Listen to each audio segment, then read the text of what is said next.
Happy Friday, everybody, and welcome to the Friday edition of Just Parlays. I'm Jim Williams with the man, the legend, Chris King. Chris, happy Friday to you. Happy Friday, you do as well, Jim. Hope you're enjoying the weather up there in Charm City. Oh yeah, it's not it's in the 40s. It's not too bad for this time. So we're happy to get it. Speaking of happy to get it, let's talk real quick before we get our guests here. An opportunity to talk about our friends at BetMGM. Now, tonight, of course, the association is playing, and we'll get to those games a little bit later. But be sure to take advantage of the BetMGM NBA promotion. For first-time users of the MGM app, all you have to do is deposit, place a bet of $10 on any NBA game, and you get $200 free if either team hits a three-pointer, okay? Now, if you happen to be watching the game last night against with Golden State, they hit a lot of three-pointers in that game. It was like shooting practice. They hung 130 some points on Portland. So that would be a good one to take advantage of. So let's take advantage of this opportunity. Hit your BetMGM NBA promotion. First-time users, use that and BetMGM app. Put $10 on the game, get $200 if either team hits a three-pointer, okay? And as we always say, you must be 21 years of age to participate, and always bet responsibly, okay? All right. So we also have something to talk about with regard to Mr. King. Chris, we know a lot of people out there enjoy what you do. I know I do. And a lot of our fans say that they do. Now, here's an opportunity to support our man, Chris. And I know he wouldn't say it, but I will. Here's what you need to do. There's his best bets. You get Chris King's best parlays to bet each day, every day. Chris will send you his best parlay tickets to play. Usually made up 1, 2, or 4 wagers. And, the old saying is not everybody wins, but more often than not, they do. And Chris will keep that going. In the last 2 weeks, it's been good for Chris. As you can see, he's had 2 16 parlays, 2 14 parlays, 1 16 parlay, and 2 8 parlays. So there you go, Chris. You can explain that was worth $30,000. So in the last 2 weeks, Chris has 1, 2, 16 parlays, 2 14 parlays, 1 16, and 8 parlays. There you go. So support Chris. We like it. You like it. We all know we like it. Guess who's coming up next? Pete Medhurst. Pete, you are a guest, my friend. Welcome back to our show. And as you can see, it's Pete. He's driving along. He's enjoying himself, cruising. And we got all the information there. Pete, of course, is the voice of Navy Sports. He's also got his own show between 3 and 6. And if you're in the DMV, you want to listen to it. If you're not, use the Audacity.com app. It's worthy of your time. And it's 3 p.m. to 6 p.m. Drive home with Pete. He'll round third and bring you home. Pete, how you doing, buddy? Good, guys. As a matter of fact, headed to Capital One Arena to do today's show in front of the Wizards and the San Antonio Spurs coming up tonight. There you go. Oh, so at least you don't have to drive to Hamilton then for the Colgate game then yet, right, Pete? I am driving to Hamilton tomorrow. So if I were driving to Hamilton today, that would probably not be a great idea since the snow and ice storm going through that area. But I will say, the people in that area of New York, they know what the heck they're doing when it comes to plowing snow. Several years ago, we played in Hamilton on a Friday night, and I was coaching my kids' youth league team. They played at 10 o'clock in the morning, not far from BWI. So, of course, being the good father I was, I had a 6 a.m. flight out of Syracuse. Now, this tells you how long ago it was, though. It was when U.S. Airways was still running, because they ran the only trip from Baltimore to Syracuse. They ran several, but it was the only nonstop. So, of course, I choose the 6 a.m. flight. Well, there was about probably 10 inches of snow. I get behind this incredible monstrosity of a snowplow between Utica and Syracuse on Route 90, and I just follow that sucker right to the airport and got there, got out on time, got to the game on time, and completed the entire mission on time. So, sometimes going to Hamilton, New York can be an adventure. So. Well, I grew up in Western New York, south of Buffalo, where, you get the lake effect snow. So I know all about how the weather can get up there. It's currently snowing up there right now where my parents live. It's a balmy, to quote Marv Albert, a balmy 19 degrees. And with the wind chill, it feels like less than that. It's always gray and cold when we go to Hamilton. Every now and then during lacrosse season when we play them, it sometimes, if we play them in April, sometimes we can get it up to 40 or 50 degrees, and you actually see the grass instead of a bunch of gray and snow and snowplow salt and all that stuff mixed together. So the ironic thing, a couple of years ago, I filled in doing the races at Vernon Downs, and which is right down Route 90 from Syracuse. And looking from the booth, I'm looking at all this beautiful country, and I'm like, man, I don't see this during the winter. Where did all this nice looking, landscape come from? I mean, it's beautiful when there's no snow on the ground and it's nice and warm outside. So that's between like June and August. Right, exactly. So you got about a 3-month period. It looks pretty nice, but looking forward to it tomorrow. Ironically, the game really doesn't mean anything for either team because Colgate's wrapped up the 1 seed, we've wrapped up the 2 seed. So the game from a competitive standpoint means nothing to either team outside of just adding another win to their overall record on the season. Now, what do you make of do you think Ed DeChellis is going to stick with trying to win this game just to give them some momentum going into the Patriot League tournament? Or is he going to try and, make sure nobody gets hurt? Well, we're already missing 2 pieces of the rotation, 1 starter and one of the first guys off the bench. Those guys aren't going to play tomorrow. And I think, look, right now we need to, no matter who we're playing, we need to play well. We need to figure out how to score. We're 7th in the country right now in defense after last night. We're like 1/10 of a point out of like 4th. Whoops. Hopefully Pete's fine with the phone there. He'll be back with us in just a minute. As you see there, Pete, as we said before, he's on his way to the Capital One Arena where he will be doing his show 3 to 6. Good place to be, at the arena, especially, with the Spurs continuing their rodeo tour on the road. Right. Here we come. He's back. Sorry about that. That's okay. You okay? Antonio Gibson fumbleitis there. Just dropped the phone. But, we need to score the basketball. We have not scored the basketball very well here of late. 6 straight games we've held the opponent under 55 points. We haven't done that since the 1950-51 season. So from that standpoint, we're playing elites. We're one of the teams in the country from that standpoint. However, in the one regular season matchup with Colgate, that's a club that gets into the 70s. We held them.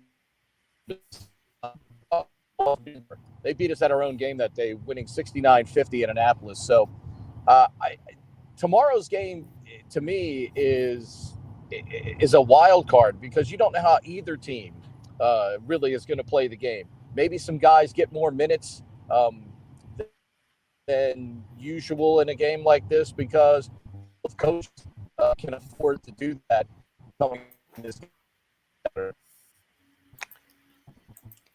Now, is the hope that Greg Summers is going to be back for the Patriot League tournament? Is that the game plan right now? Because I know that he's a key cog in the rotation, and you definitely want to have him on the floor heading into that. So, is that the expectation that we'll have him, that you guys will have him back from that foot injury? Yeah, I mean, I don't think there's any. Have a little technical issue here. Hang with us. Pete's probably passing the Russian embassy as we speak. Pete, you there? I'm here. I don't know if you've ever been on Mass Avenue, but there used to be the old thing that you'd be listening to WTOP or whatever, and you'd be down there and you'd make the turn past the moment you're within a block of the old Russian embassy, everything went to scramble. And it was 3 streets past before you got back your radio signal. I'm just saying. So you're saying that we're being blocked out. When you drive down Massachusetts Avenue, going to American University all the time, you go by Embassy Road, you see all those wonderful buildings there in Northwest D.C. Mm-hmm. I always feel very inferior when I go through Northwest D.C. because unless you're in a Mercedes or a Range Rover, you don't fit in with Northwest D.C. That landscape over there is quite expensive on that side of town. But to get back to Chris's point about, our lineup, I mean, I think if the Patriot League Championship game were Saturday, maybe, Greg Summers would be able to play, but there is not a chance since we don't have to play until Thursday. There's no way that coach is going to push that issue and probably not push the issue with Patrick Dorsey at all either. And look, I mean, we're a deep team. We've got some kids that really haven't been able to play because we're a deep team. So if anything, it's going to give them a chance to get some minutes. A couple of kids that can really shoot the basketball and have great futures in our program. Unfortunately for them, we just got a pretty deep rotation, and they haven't been able to play a whole lot this season. But, tomorrow, again, tomorrow's it's anything could happen in this contest for both sides. That's for sure in this game. And now, Pete, obviously, since you're in tune with the Patriot League, what happened to Bucknell this season? They've been so good in the last few years, and it's like they just fell right off a cliff. They can't defend at a high level right now. They're not deep. They've got 2 terrific scores. The thing that really gets you is a lot of times in college basketball, I mean, you can just go outscore people if you got a couple of talented guys. But the league has been so deep. I mean, after you get past Colgate, 2 through 10, there isn't a whole lot of difference, quite frankly, in our league. And that's the way it is in a lot of mid-major leagues. You see upsets in terms of seeding, but some of the upsets are not surprising because the talent level is not a 2nd seed versus a 9 seed difference. Just the record, because teams beat up on each other during the course of their conference schedule. It's one of the biggest misnomers about conference tournaments. Everybody goes, oh, how could the 2 seed lose to the 7 or something like that? The talent difference in mid-major leagues is not that great in a lot of respects. Bucknell could go into this tournament and win some games because Andrew Funk and King Rice's son, Xander, could really score the ball and give Bucknell a great ball game. They've got a big man in Andre Screen. He's pretty talented, certainly at the defensive end. He's a shot alterer as well. So they're on a night in and night out basis, they just haven't defended, very well. That's been the cause of their demise most nights in our league right now. And who's the one team that, when it comes to Thursday, that you don't want to see, as far from a perspective of the midshipmen? Who do they not want to face? Yeah, that's a heck of a question. I'll be honest with you. They all have things that could give you trouble. Loyola, though, we've beaten Loyola 56-55 and 52-50. So that's probably because Cam Spencer is a guy that can go for 25 on any night. Probably going to be the player of the year in our league individually. He's got a great chance to be the player of the year. We held him somehow to 9 points on Saturday. But you know he's just waiting to break out and have a 25-point game. We didn't have our best player in the conference tournament game last year, and they knocked us out in the first round. So that's probably the one team. I mean, we're up 60. We were up 60-43 on Lehigh with 5 minutes to go before we hiccuped at the end of that game. Lafayette, we beat 68-44, but again, Fran's club, with him having his final season, those kids are playing hard. They got a great big man in Neil Quinn who passes the ball incredibly well, finishes great around the rim, can step out from 15 feet and hit shots. Holy Cross just came into our building and won because we didn't build up a bit of a lead. We came back, took the lead briefly late, but Jarrell Gates, a great individual player for them. He's got a chance to be a first-team All-League player. Army, of course, that's probably the last team we want to see because you get that extra emotional, piece of baggage that comes along with that game. So I can give you a reason why we wouldn't want to see any of those other teams, but I think Loyola, based on the regular season results, Loyola's been the team that there hasn't been a great difference. Neither team's had more than a 6 or 7 point lead in either game, and both games have come down literally to the final shot. Now, obviously, I know you remember the first meeting with Army this season with the terrible second half that Navy played. They bounced back and won the second one.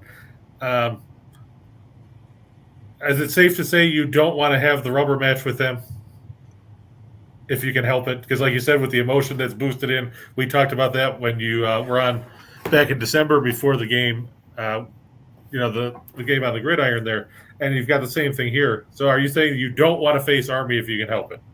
Yeah, I mean, I think Jalen Rucker's a terrific individual player, young man from the Baltimore area around here. Josh Caldwell, terrific defensive player for them. And again, when you have a player like Rucker individually, you have the opportunity every night to beat somebody. And they went through a really tough stretch here. They had just lost 6 in a row, got their confidence back in time, though, by beating Bucknell. They'll have one more game coming up this weekend. So, again, Coach Allen's team's a very good team. And whenever you have an individual player the caliber of Rucker, he gives you a chance to win every single night in a league like the Patriot League. So, you're playing with fire in games like that, even though we've got 30, 40 minutes of good basketball against Army on film this year. In a one-game winner-take-all situation, all that stuff goes out the window because of the ability, the intensity. And I can tell you, two teams that will embrace the one-and-done mentality are Army and Navy because, those kids know, especially the seniors, for many of them, it's probably going to be their last competitive basketball game for quite some time. Pete, what about the league? Do you think the Patriot League's a two-bid league for the NCAA tournament? Now, our league is always going to be a one-bid league, unless we have a team like a couple of teams. Us. You go look at our schedule, our out-of-conference schedule this year. Gate schedules incredibly well.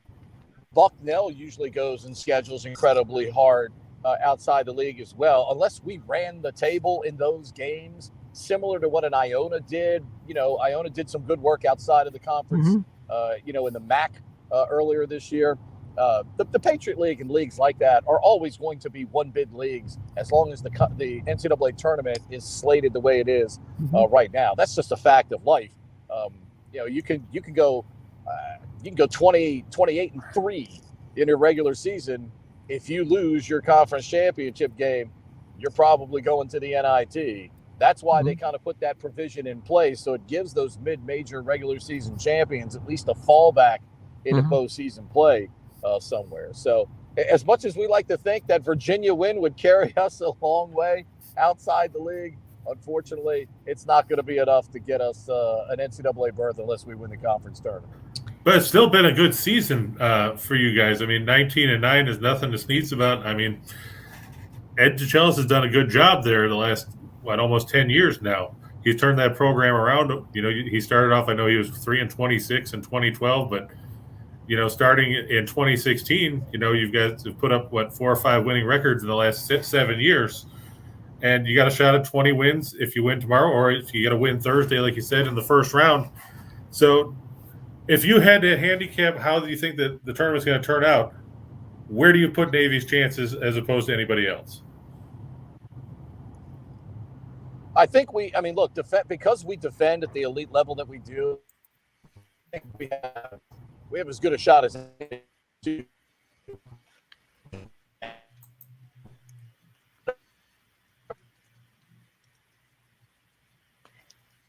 A little bit of a technical issue here. Hang on, folks. There's no question about that. I mean, quite frankly, if that Lehigh game, we'd have. So it would be a long streak. I don't doubt our guys are going to be prepared and bring tremendous defensive intensity. We score the ball. If we score 65, we give ourselves a chance to win. It's been excellent. No, every, you know,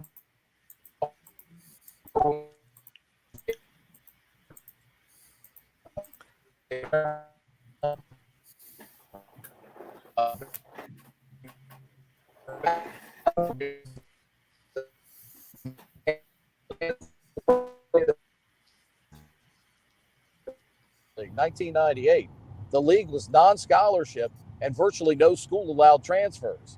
Now, a bunch of schools allow transfers and we have scholarships. So there's so much that goes against Army and Navy in this league right now. And for both programs to be competitive and have a chance to win a couple of games in the tournament as they do speaks a huge volume to the job that Ed and his staff has done and Jimmy and his staff have done up at West Point. Real quick, Pete, because I know we need to let you get going here. I would be remiss as a Nationals fan without asking you what do you expect is going to happen? First of all, in the battle between the players and and management, and then once they do play, what the Nationals are going to be like this year. Second question's impossible to answer right now. True. Because you don't know what they're going to be able to do in this sprint. I mean, we're going to have, a 2-week free agency period? Hell, it might not even be that long, quite frankly. And look, I mean, these are incredibly wealthy people on both sides. Mm-hmm. The players know they can't get paid without playing games. The owners know they make more money if they play games. Mm-hmm. So I'm expecting – someone's going to blink. Someone's going to compromise, hopefully by Monday, so we don't have to worry about regular season games getting postponed. But at least somebody now finally put a deadline on the table. And in negotiations, when there is a deadline, it tends to make people act accordingly, more aggressive in terms of negotiations. So I think from that standpoint, I'm hoping that the fact that there's a Monday deadline brings both sides to a sense of urgency so we can get this game back going here and keep it on time for the 2022 season. Because the last thing you want to do to your fans is alienate them with a labor situation that postpones games. And hopefully both sides will find some compromise by Monday, and we can get the baseball season started.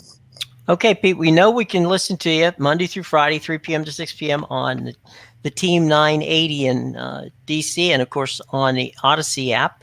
We know that we can catch the Navy games, which you can get on TuneIn on that app from WBAL in Baltimore and WNAV in Navy.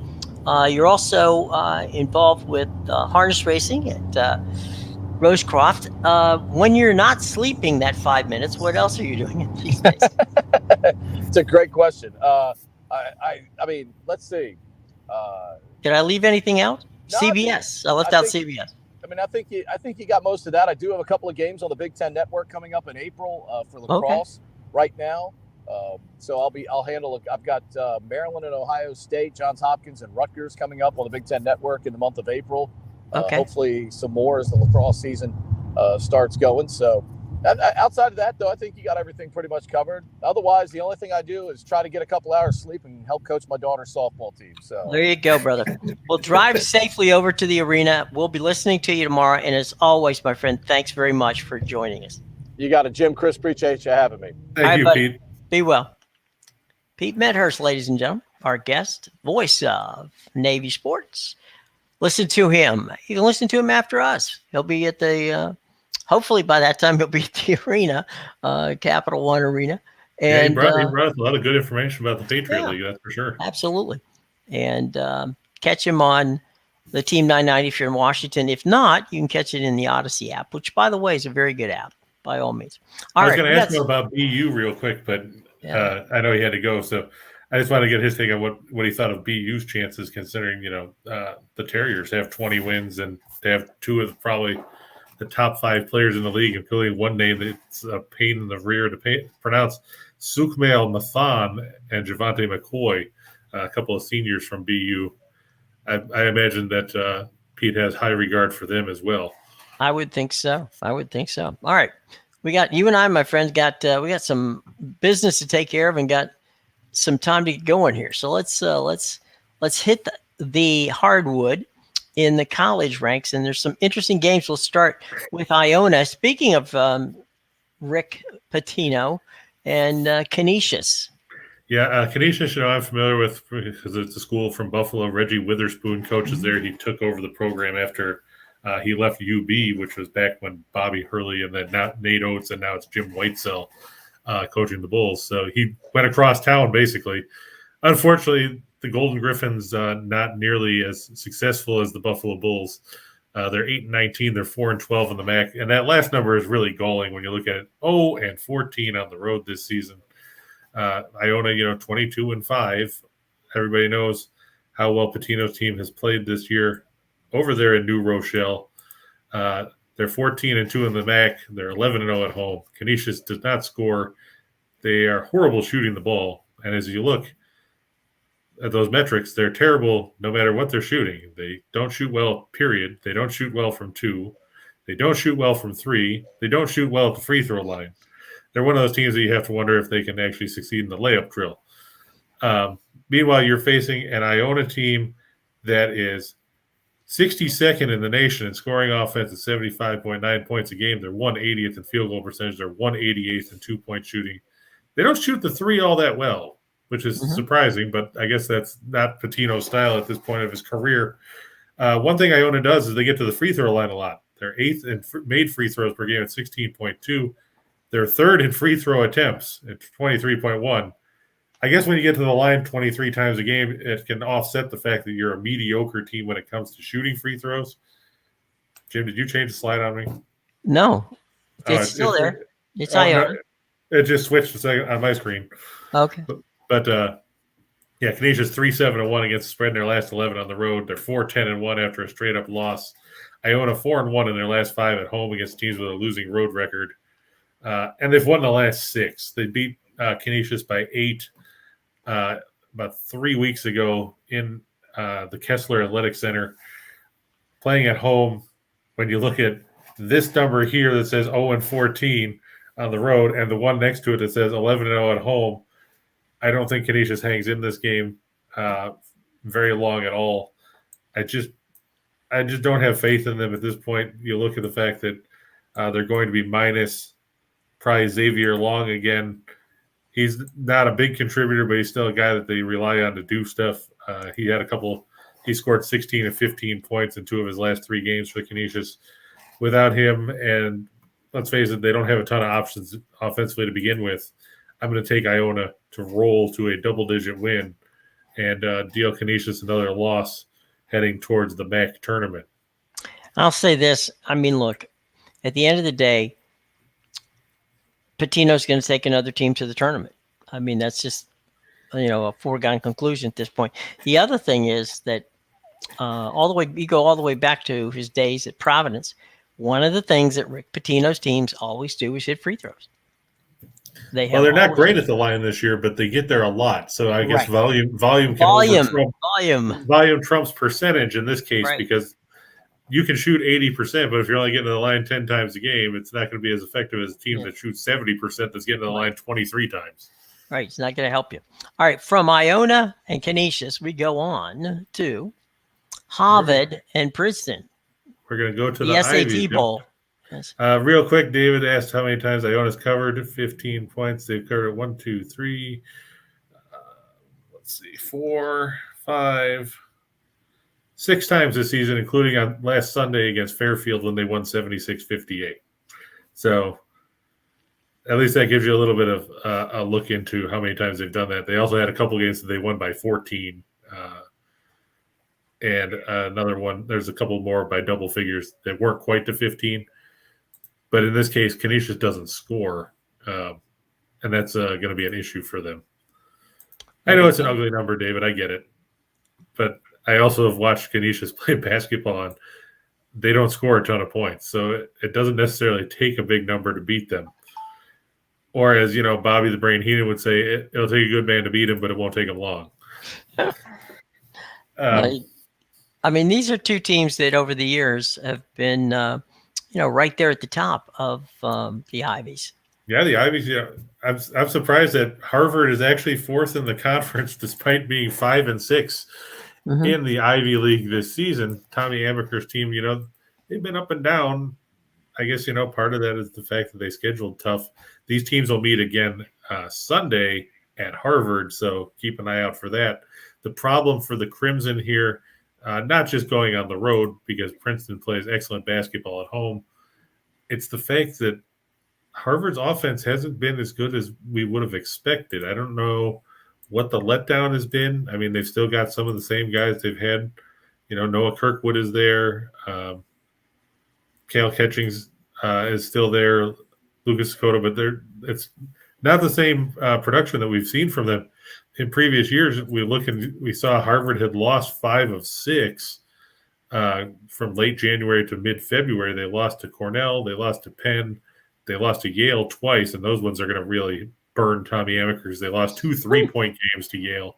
Then they lost to Penn. They bounced back by beating Columbia, and they beat Cornell in overtime at home, but now they've got to go back on the road to deal with Princeton.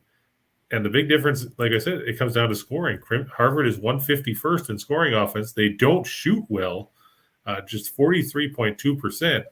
They're 178th in 2-point shooting. They shoot a lot of threes, but look at that percentage, Jim, 33.6% from beyond the arc. It's not necessarily going to get it done. And you look at Princeton, normally when you think of Princeton, you think of Pete Carrill, you think of the backdoor cuts, you think of grinding out games like that game they had against Georgetown in back, the 89 tournament when they were 16 seed and lost 50-49 when they missed a layup right at the end of regulation. But now you look at Mitch Henderson's team, they're a top 10 team in scoring offense. They're putting up over 80 points a night. What kind of Princeton team is this? You'd think that you're watching UNLV back when Tarkanian was coaching. Right. And they shoot the ball well. 13th in the country, 48.6% from the field. They shoot 57.4% inside the arc. And if that wasn't bad enough, they'll kill you from the perimeter. 10.8 threes a game. That's 7th in the country. They're 16th in 3-point shooting. And I guess, it's a good thing they shoot that well from the field because they're terrible at the free throw line. 344th in the country at 65.4%. That's not going to get it done in close games. But I guess when you're bombing people by putting up 80 a night, you don't get in too many close games. They're coming off a win over Yale. I mean, that's a big one for them because obviously Yale is, I believe, still atop the Ivy because Princeton is 9-2, right? And Yale is 10-2. So half game on them. Yeah, Yale has Cornell on the road tomorrow, and then they close with Brown next week. So these are two must wins pretty much for Princeton. Friday, Sunday, and then they'll close against Penn, which will be another entertaining. That game will be at the Palestra. So Princeton can't get caught looking ahead, but they're fortunate that they're catching a Harvard team that's 5-16-1 against the spread in their last 22 after a straight up win, 1-6 in their last 7 on Friday, 0-3-1 in their last 4 overall. Meanwhile, Princeton has covered the line in each of their last 4 games, and they're 5-1 against the spread in their last 6 after an ATS victory. I think playing at home in front of the crowd at the always exciting Jadwin Gymnasium in Princeton, New Jersey, I think the Tigers will get the win. They'll go to 20-5 on the year, much to the chagrin of John, who can't bet on this game because they won't let him bet on Princeton or Rutgers living in that New York, New Jersey metropolitan area.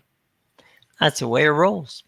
Okay, let's move on to the ice because we got some good games coming up on the ice. Yeah, and I know that everybody was talking about when Pete was on about how the ice was upside down last night, and they're right. Who the hell would have thought the Vancouver Canucks would whip the Calgary Flames 7-1 in a game that was 7-0 at one point? Yeah. And by the time I sat down to look at what was going on in the games last night, New Jersey was up 3-0 on Pittsburgh in Pittsburgh en route to a 6-1 win. And I was like, you go to get a snack, and the game was already over. Well, hopefully, the Caps barely showed up. I mean, well, at least that one they must have been in the car with Pete. But at least that one I got. Well, I said the Rangers would win.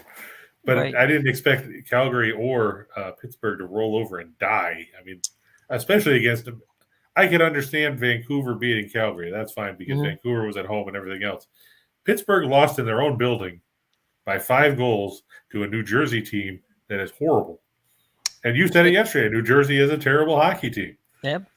And we talked about Pittsburgh in the glass house, not losing in the glass house. Right. So apparently they decided to just prove that they could. Right. People who live in glass houses, there you go. But one thing we do know, and that is the Avalanche be good.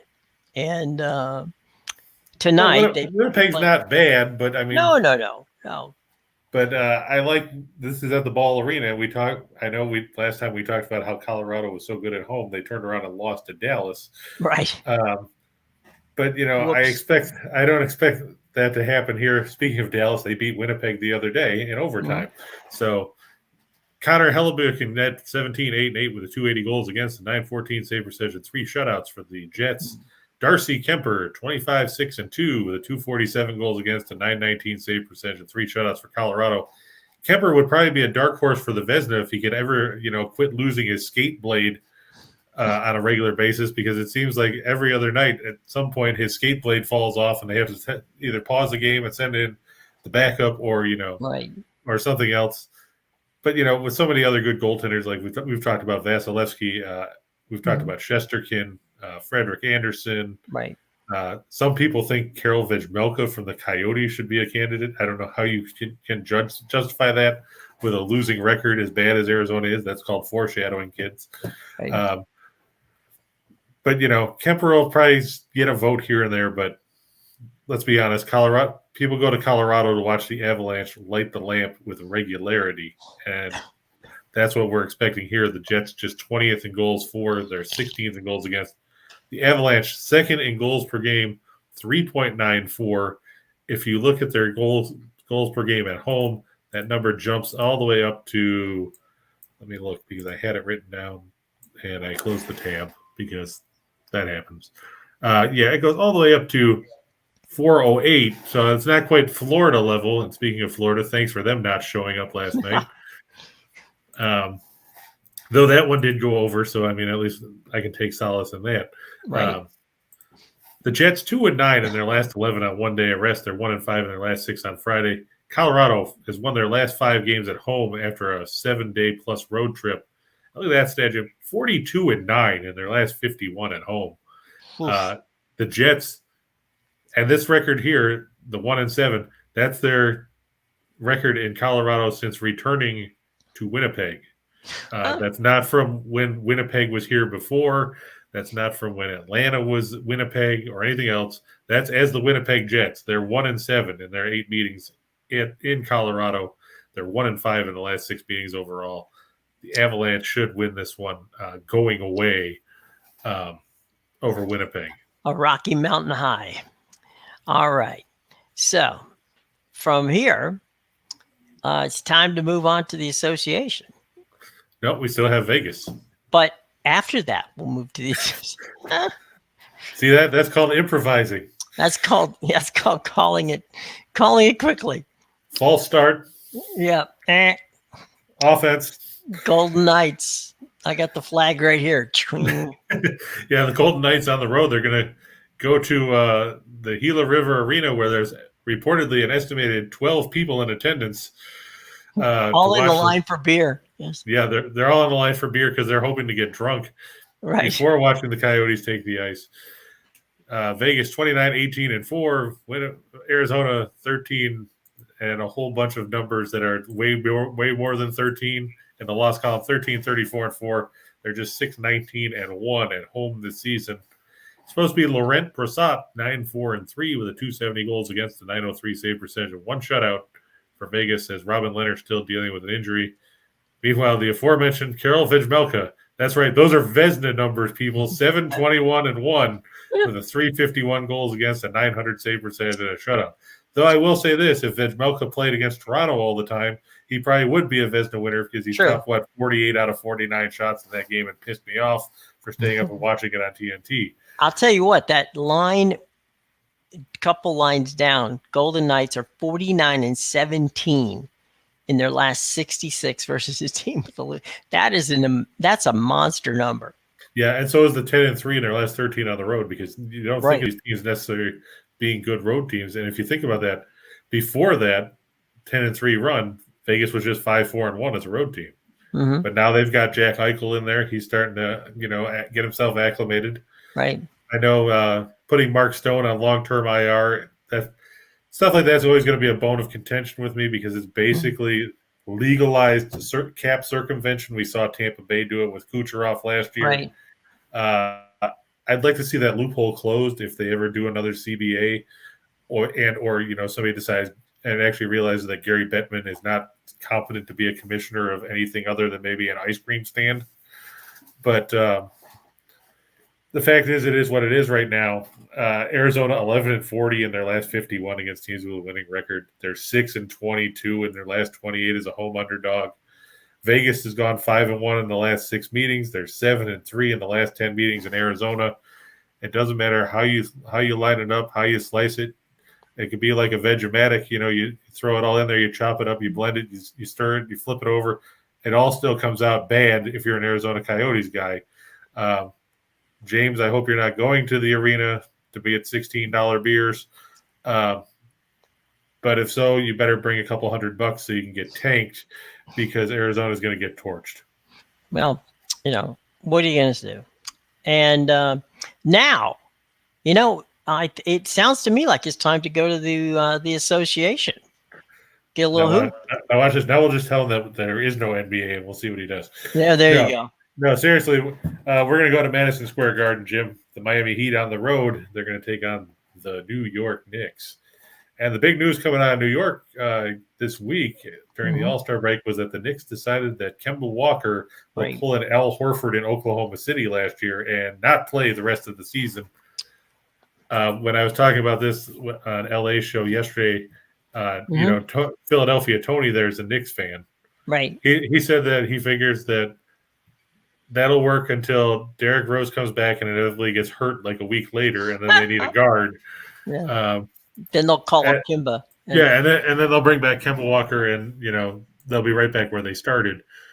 Let's face it, the Knicks, they've not been good, and that's probably being generous. This team is not built for a Tom Thibodeau style, where Thibodeau stresses defense. Mm-hmm. But the problem is the Knicks don't have any offense to work with to counter that. You look at the fact that they're 27th in scoring offense and 27th in field goal percentage, and they're middle of the road in 3-point shooting.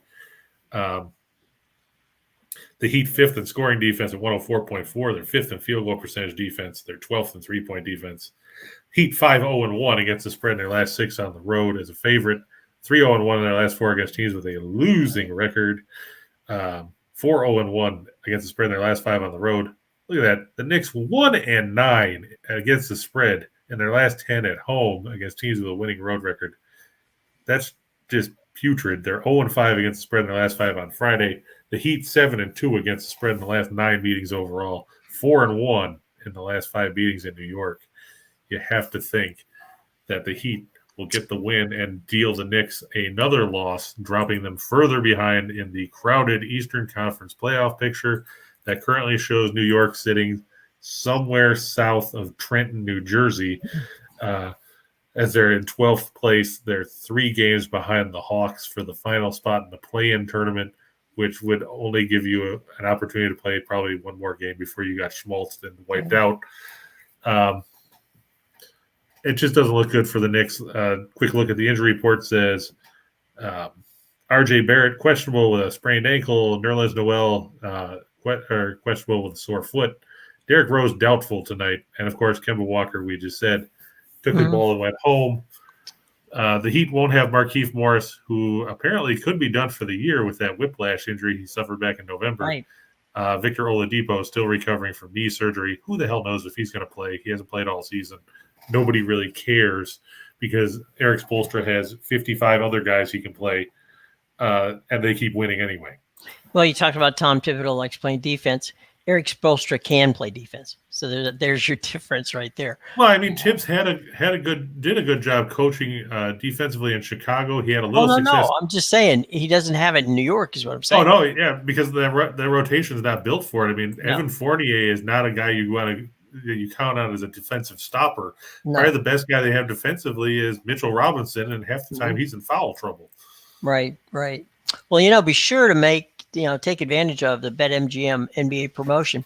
First-time users on the BetMGM app, all you have to do is deposit and place a bet of $10 on any NBA game, and you get $200 if either team hits a three-pointer. Okay, pretty simple, guys. And you're in good shape because the Knicks are 9th in the league in threes with 13.1. There you go. And the Heat are 7th.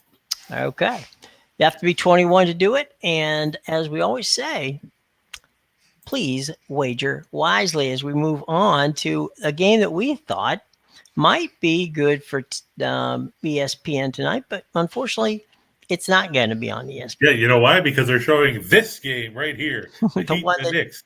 Right. So find something else to watch. And then come back later. Yes, there you go. No, don't come back later because the late game is the Clippers and the Lakers. Nobody wants to watch that either. Well, there you go. The late show. Euler, good to see you. You missed us talking about the cactus a couple minutes ago. We were talking about how there's going to be 12 people in attendance. Speaking of 12 people in attendance, we'll go to the Target Center where Karl Anthony Towns' whole family will make up the crowd. The Timberwolves coming off an impressive 119-114 win last night over Memphis at home. But we told you that the number was probably too high for the total because we said that in their last 12 home games, Minnesota and their opponents had averaged a combined 218.3 points. They had set that number at 241 by the time the game tipped. They got to 233, but, last I checked, and I'm pretty good at math, 233 is still less than 241. This one's set at 229. It's probably still a little high. Philadelphia, a 2.5-point favorite. James Harden expected to make his debut tonight for the 76ers. I know each and every one of you guys are excited to see James Harden play with Joel Embiid. I know our good friend L.A. Bachelor was thrilled last night until we pointed out that Harden said that he's not going to opt into his his option year next year right away. He wants to test free agency, which means technically 76ers, if they don't win the title this year, would have traded away all that stuff for nothing. Well, there you go. But, I'm guessing ESPN, even though they're not going to do the game, there's going to be a lot of cut-ins to see how things are going out over in Philly with James Harden playing for the Sixers. Yeah, I think so too. The thing with Minnesota, I said they won yesterday, but if you look, they're 3-6 in the second game of back-to-backs this year. They're outscored by 4.2 points a night. Philadelphia, they rely on defense, and I have to wonder how Harden's going to fit in with that because he's not exactly known as a defensive wizard. Minnesota's a very good offensive team. They're fifth in the league in scoring offense, despite the fact that they can't shoot to save their lives. 24th in field goal percentage, 44.7%. That's not going to get it done. Minnesota's best hope is that they can push the tempo and try and run Philadelphia ragged. But even still, playing the second game of back-to-back, you think that'll catch up to them in the second half of that game, just given the fact that you had to run and gun with Memphis for 48 minutes last night. Sure, you won the game, but at what cost did it take on you physically? 76ers 6-1 in their last 7 on the road against teams with a home winning percentage better than 600. And if you look, the 76ers have a better road record than the Timberwolves have a home record this season. They're 7-2 against the spread in their last 9 on the road. Minnesota 1-5 against the spread in their last 6 as an underdog. And the number that really sealed it for me here, Minnesota 0-4 against the spread in their last 4, playing the second game of a back-to-back situation. Philadelphia 6-1 in the last 7 meetings against the spread in Minnesota. They're 11-3 against the spread in the last 14 meetings overall. And Elliott says that Towns will get body slammed or choke slammed by Embiid. Elliott, I'm surprised you didn't say that they were going to break out the tombstone pile driver. But I guess that would be more Ron Artest, or, as we know him now, Meta World Peace. That's right, Meta World Peace. It's time to talk a little bit about another MGM promotion. Now, we know we just talked about the three-pointer. Here's one. BetMGM will give new customers a risk-free bet on your first sports wager up to $1,000. Now, it's only eligible for first-time people, and you have to use the app. Now, once you create an account, okay, and you make your first deposit plus any real bet between $10 and $1,000, okay? And what happens is this. Once you create that account, what happens is this. You make your first deposit. You place any real money bet of between $10 and $1,000. Let me try this again. Once you create an account and you make your first deposit, place any real money sports bet between $10 and $1,000. And that's all you got to do. Bingo. Easy done, easy done. Remember, you must be 21 years of age to play. Always bet responsibly. And it's very important, guys, very important to check the show box below because it has all the details on both the NBA deal, which BetMGM has, and of course this BetMGM giving the new customers a risk-free bet on your first wager up to $1,000. Only new players are eligible, and it's a cool way to get started. All right, so a couple of real fun stuff. One other quick real fun stuff, and that has to do with our buddy Chris here, and that is, you can get Chris's parlay bets. So it's Chris King's parlay best bets. Get Chris King's parlay best bets each day. Every day, Chris will send you the best parlay tickets to play, usually made up of 1 or 2 or 4 teamers or even greater. Not everyone can win. We know that. But by playing the odds, Chris keeps things very profitable when he does. In the last 2 weeks, Chris has won 6 2-team parlays, 2 4-team parlays, 1 6-team parlays, and 2 8-team parlays, earning $100 better, over $30,000 in winnings. That's right. So you're going to want to check that out. It's in the show box below. You can hit that wonderful little button, and it'll take you right to where you can sign up to get all that. So, and for the record, we were just as surprised as you because we found out about it this morning. That's right. So it's exciting to Chris. It's exciting to me. It should be exciting to you. And I know it's exciting because Chris, had a question from one of our fine Joaquin, I believe it was out there, who asked how he could sign up. So already somebody interested in being part of the Chris King Army. Okay. And the cool part was we had 8 teams that panned out yesterday in the shot in the dark again.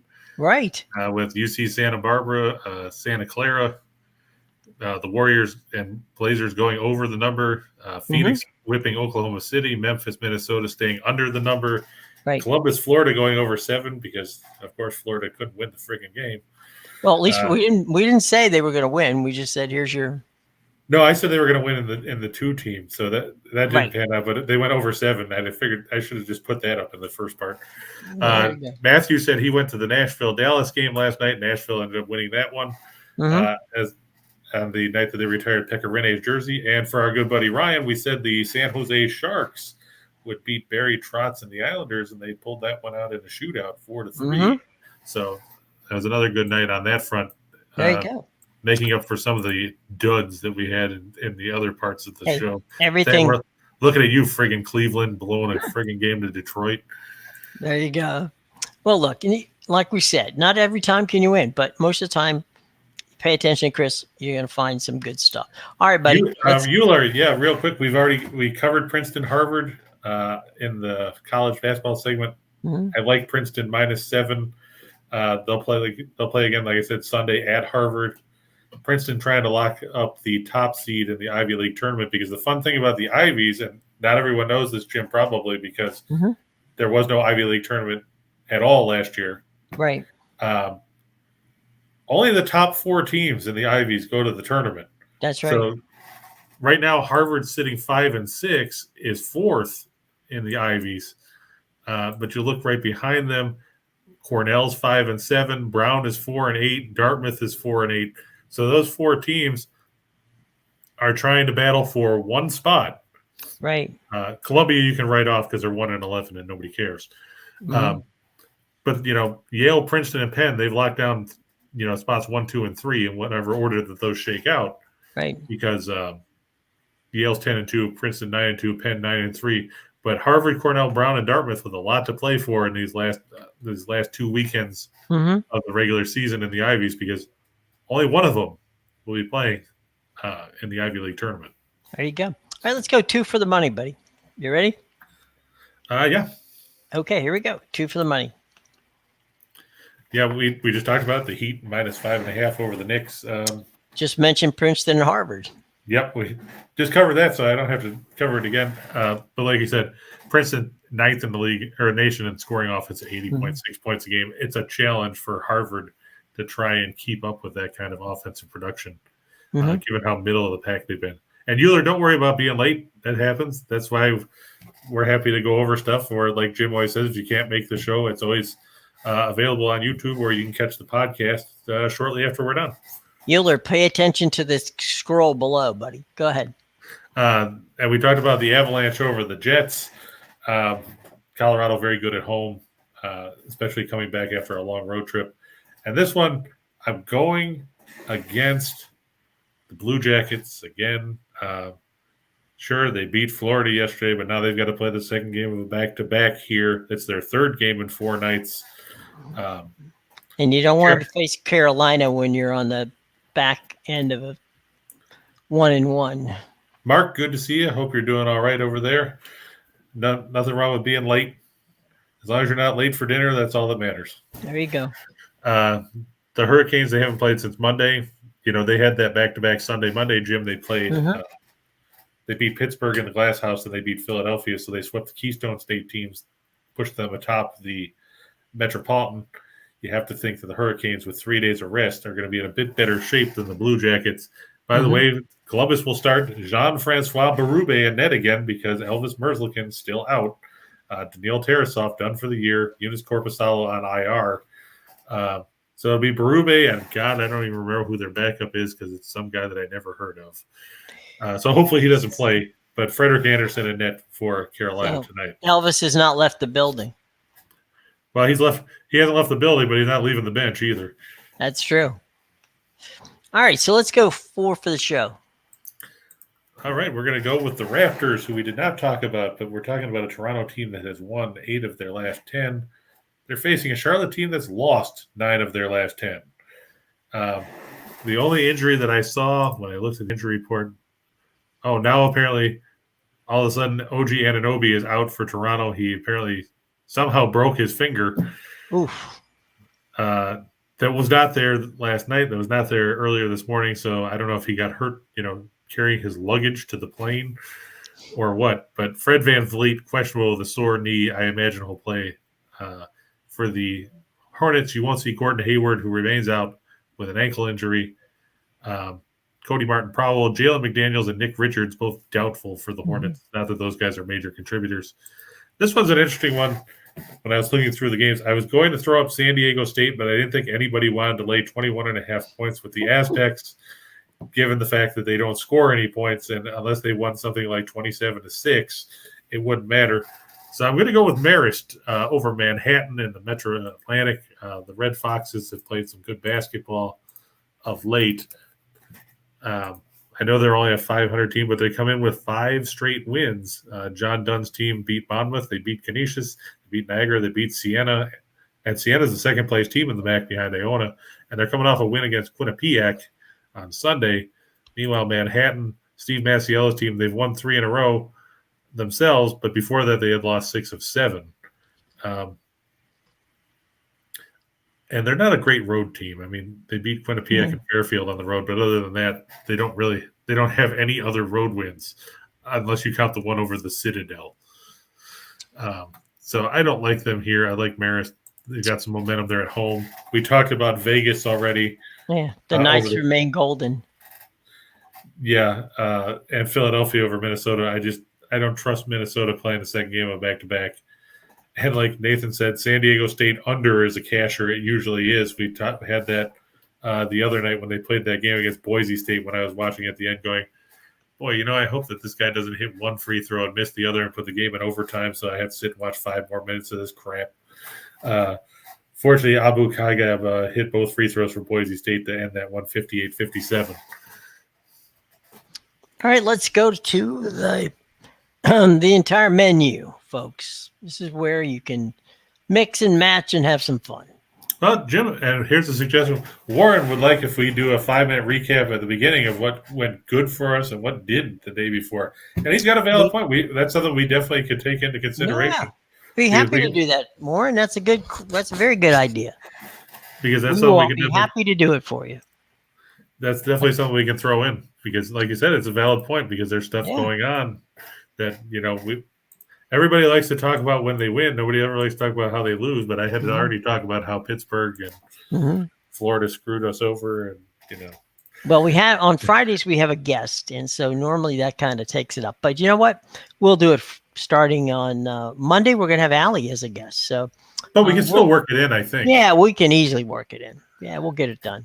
All right, so the Hawkeyes and Nebraska Cornhuskers. Yeah, apparently, I guess from what I understand, the Hawkeyes are going to bring back Fred Hoiberg again, which is strange, considering how badly they've played.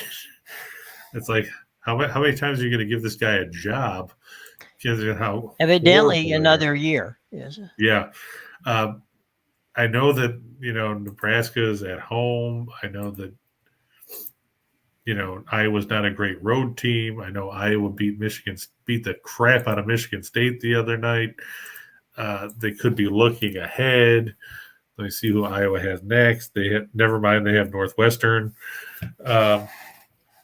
You look and see how Iowa has been piling up points. They beat Nebraska 98-75 2 weeks ago at home. They also hung 75 on Ohio State. They beat Michigan State 86-60 the other day. Their last road game before Ohio State, they beat Maryland 110-87. Fran McCaffrey's team is one of those offensive juggernauts you don't want to face. And I got news for you. Nebraska is a terrible defensive team. I will take Iowa there. It's another exciting game in the Sun Belt. South Alabama, they came off that tough loss to Texas State the other day. They faced UT Arlington at home.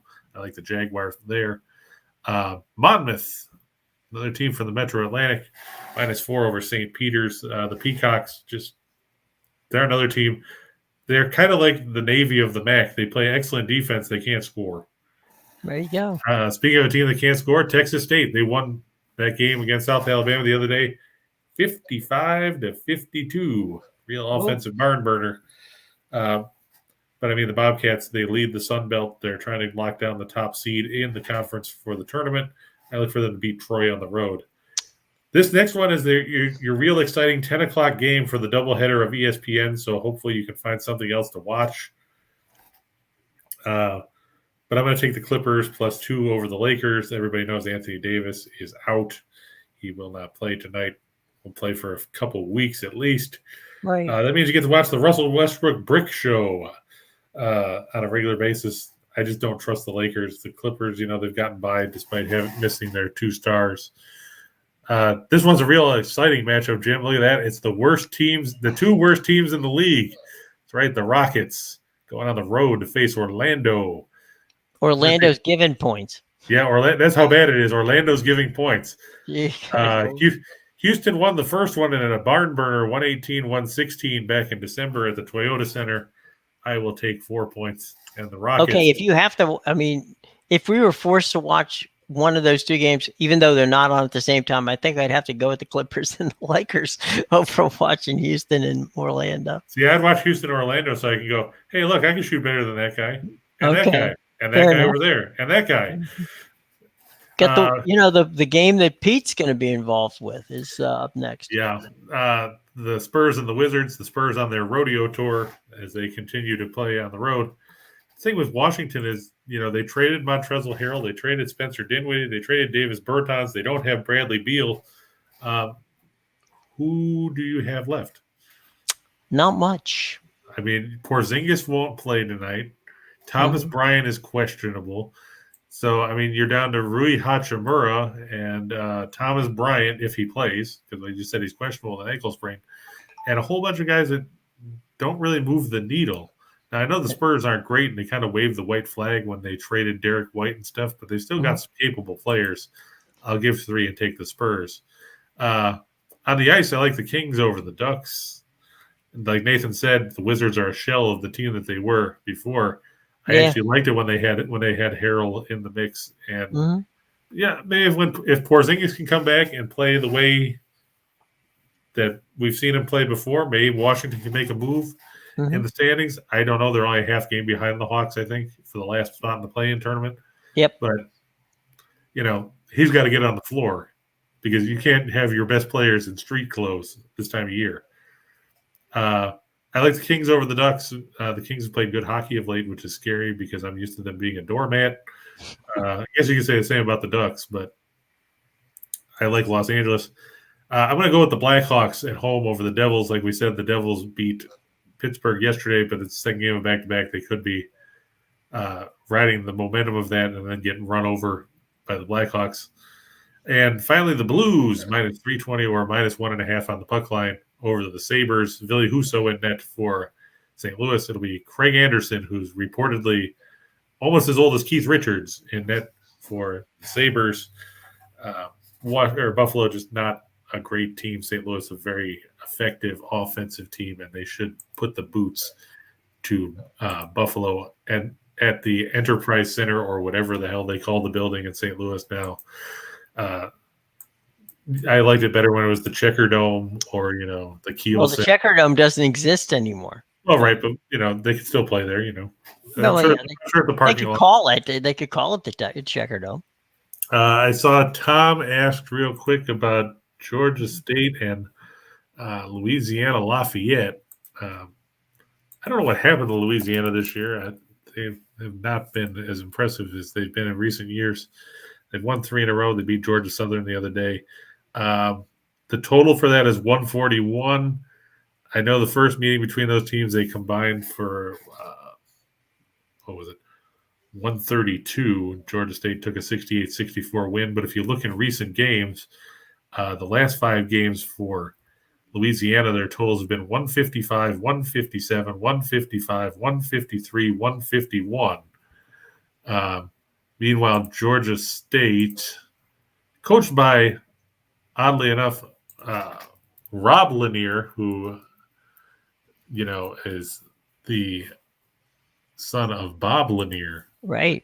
I actually met Rob Lanier way back in 1988 when he was a student at his dad's alma mater, St. Bonaventure. I was there for Jim Kelly's first celebrity football camp back then. There you go.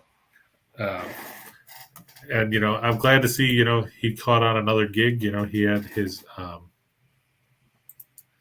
he had some time at Siena. Now he's moved down to Georgia State. You got to watch out. Georgia State, talk about hot teams, 6 straight wins, 8-9. Their last 5 games, they've been pushing down the totals. You look 111 against Coastal, 107 against App State, 142 against Georgia Southern, then 107 against Georgia Southern. But then it was 152 against Louisiana Monroe. Georgia State likes to run. I'm not going to take that away from them by any stretch. Right. And so does Louisiana.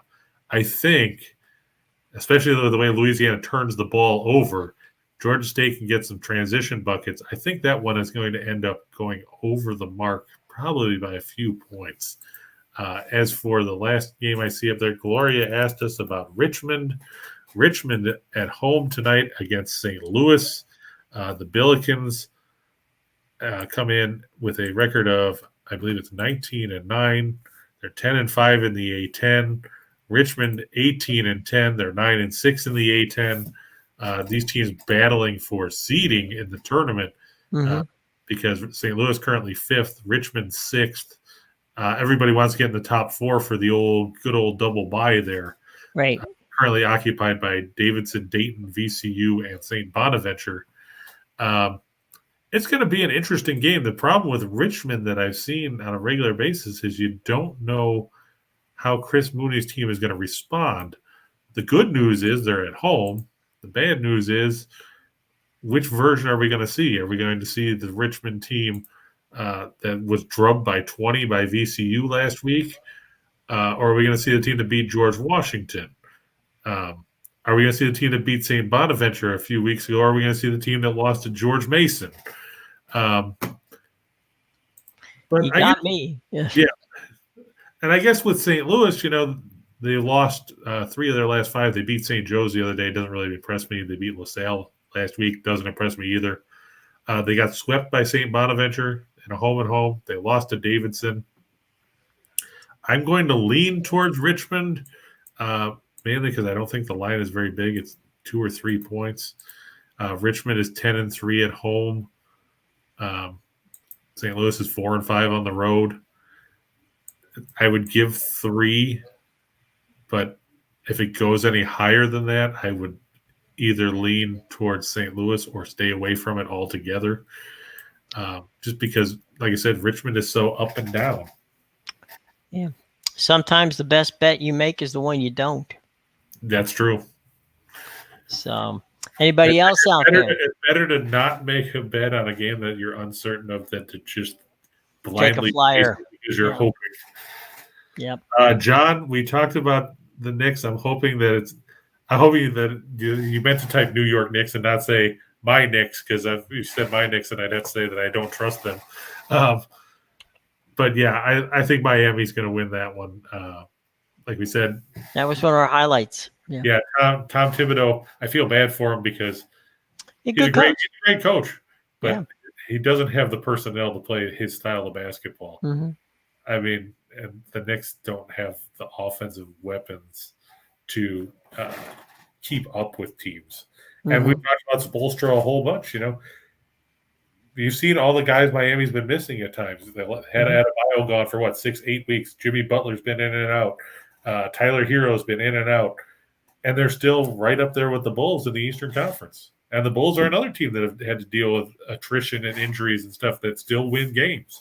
Mm-hmm. So if Billy Donovan and Spoelstra are not in the running for Coach of the Year, because everybody's going to say, well, what about Steve Kerr and what about Monty Williams?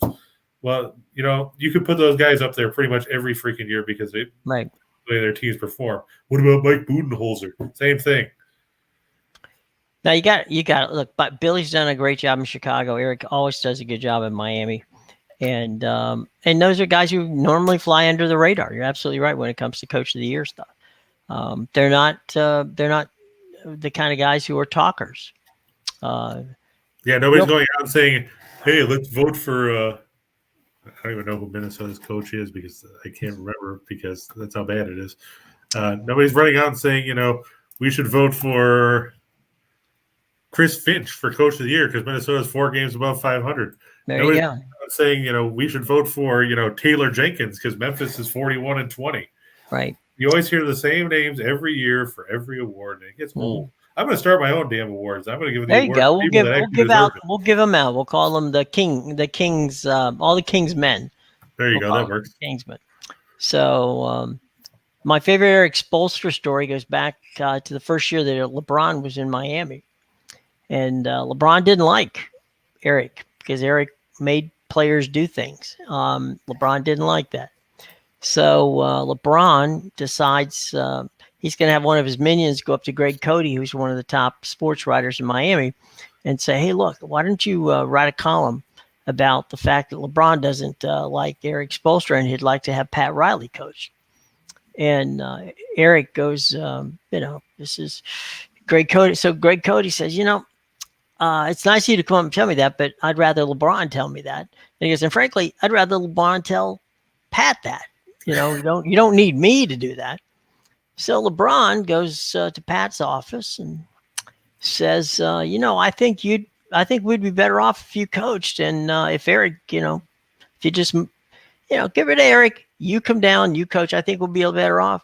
Riley stops him halfway through and says, "Do you see what it says on my door?" And LeBron goes, "What do you mean?" He goes, "Look at my door. The door says General Manager Pat Riley." He goes, "Does it say Coach Pat Riley?" He goes, "No." He says, he goes, "Here's how we do this in Miami. You play, Eric coaches, I'm the general manager. That's how it works. You don't like that?" He goes, "That's not my problem." And Sly brings up a valid point. JB Bickerstaff in Cleveland is another guy that nobody talks about. Good point. He's done a great job there too. And I think what we're going to do, Jim, is we're going to do our own awards. And I want you guys to submit who you think the finalists. That's right. We'll come up with a list of what awards we want to give out, and we're going to let you guys nominate who the finalists are, and then we'll tell you who we think it should be. Right. And you can do it in the comments below, okay? The comments below or the Facebook page. You can go to our Facebook page. The link is in the show box. You can do that, and let's start now. Let's start getting the information in there. We're going to do the same thing. We'll do the same thing for hockey if you want to, Chris. Yeah. We can do the same thing. You want all Americans? Put them in. We can do that for college too. So we're going to take all the feedback that you want to give to us on college, on the NHL, and on the NBA, and we'll put it all together. We'll come up with it, and as we'll have an award show. Chris and I will break out our tuxedos. We'll do our award show, and we'll do it right here. So there you go. All right, cool. All right, some quick business. Hang on, 3:00. Our buddies, Scott. What? Stephen Biff. Right, Stephen Biff. Scott and Scott, back to the window, 3:00 right here on the Winners and Whiners Sports Betting Network. Remember, we got two, not one, but two BetMGM promotions. The first one, take advantage of the MGM promotion with regard to the NBA. All the information is in the show box below on that one. Also, new customers get up to a free sports wager of up to $1,000 when you put at least $10 in to your betting into your betting account. Thank you, account. I forgot for a moment the account for your betting account. And all that information on the two promotions for BetMGM. Also in the show box below, we've been talking about our buddy Chris here and all the cool stuff he's doing with parlays. All that's in the information in the show box below. So please take a couple of minutes, smash the like button, hit the subscribe button, check out the show box below, make comments. Like we said before, we'll give away the awards, but you guys are going to help us. All right, so. Guys and gals, help us. Tell us what you like. Put it in the comments below or go to our Facebook page and put it there, okay? All right. Well, any final thoughts, Chris? Any final questions that we want to get out of the way here? I think it's going to be a good weekend when you look at some of the games that are on the docket this week. So it's going to be a very busy weekend as we move into the last couple of weekends before – and in some cases, it's the last weekend before we start rolling into conference tournaments. Like Pete told you, right. Patriot League will kick off their tournament next week. You'll see a lot of the smaller conferences start their tournaments up. Kudos to Murray State for completely dismantling Belmont and putting them in a situation where they're going to have to find a way to upend the Racers or hope Murray State gets upset in order to get into the NCAA tournament with their second romp over the Bruins yesterday. But other than that, enjoy the weekend. Plenty of opportunities. You can watch Auburn, Tennessee tomorrow, for example. That'll be a good matchup. Kentucky is in action against who is it? I'm trying to look because there's so many games tomorrow. Oh, Kentucky faces Arkansas. That's going to be a good tilt. In the mid majors, you got Cleveland State, Oakland. That's going to be an exciting matchup. You got to watch out for Hofstra. They've been on a roll in the Colonial. UNC Wilmington's going to face Delaware. Basically, everywhere you look, you can throw a stone and find a good game on one of 378 different channels. Well, there's Pac-12 has got some games out there, out west. So yeah, there's plenty of stuff to watch. You got Colorado State, Utah State, Boise State's going to go and take on UNLV. Yeah. That's going to be an exciting matchup in the Mountain West. We'll talk about that with Allie on Monday. Yep. Got Gonzaga St. Mary's tomorrow, guys. That's going to be a big one in the West Coast. Yeah. The Zags, of course, took down the San Francisco Dons yesterday. St. Mary's also won their game. They beat the crap out of somebody that wasn't very good. They beat the University of San Diego. Okay. Everybody seems to be beating them these days. Yeah, everybody beats Pacific too, but that's true. Got a safe bet on that one. All right, gang. Tell you what, lots of good stuff. Have a great weekend. Come back, bring your pens and pencils, write your questions. Nathan, I thought you were going to chase Murray State yesterday. We talked about it during the show. I thought you said the -3 looked good. I thought you were taking them. What, Nathan didn't take him? Yeah, he said he knew he should have been on him yesterday. I thought that he was, when we talked about the game, I thought he was going after him because we said that 3 points seemed like a low mark considering A, Murray State was unbeaten at home, and B, they had whipped Belmont by 22 on the road. Nathan. I thought he jumped on him. You got to listen, buddy. You got to pay attention. Oh, well, he's done pretty well on his own. I'm not going to take anything away from him. I just thought that he had jumped on that game. Yeah. All right, gang. We had a lot of fun. You guys are a lot of fun to hang around with. We will be back Monday, regular time, 1:30. Allie will be with us.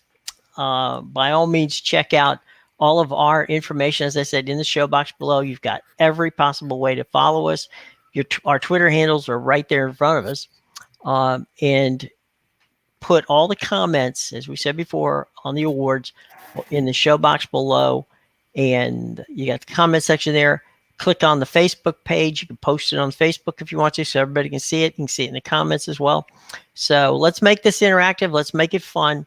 And let's make it a habit, okay? We will. And remember, if you have any questions over the weekend or whatever, like Jim said, there's my Twitter handle. I'm usually on during the day. I can get back to you. I know Tom has asked me a few questions the last few days. I've dealt with him. I've gone back and forth with John a bunch of times. So feel free to reach out. I'm not that hard to find. Just let me know that you sent me a message, because a lot of times if you send a direct message, they don't let you know until way after the fact. So, yep. If you DM somebody, just just send a regular tweet telling me that you sent one, so I know. Right. Say, keep a lookout, dummy. That's how it works. You big dummy. What are you, Red Fox now? Yeah, it's me. The Red Foxes are playing. So there you go this week. So anyway, look, folks, we've had a great week. We're getting kind of slap happy at the end of the week, but we've had a lot of fun. 3:00, back to the window, Scott and Scott. We'll be back here on Monday. Have a great and we'll be here with Allie Burns Monday. So that's right, Allie Burns. You liked her last week. You're gonna love her again this week. So come and check out Allie. She's got a lot of fun stuff going on. And be sure to check out our buddies at Picks and Parlays. They're all good people too. So we will see you come Monday, 1:30, right here. Winners and Whiners Sports Betting Network. Until then, everybody, have a great and safe weekend. Okay, cool.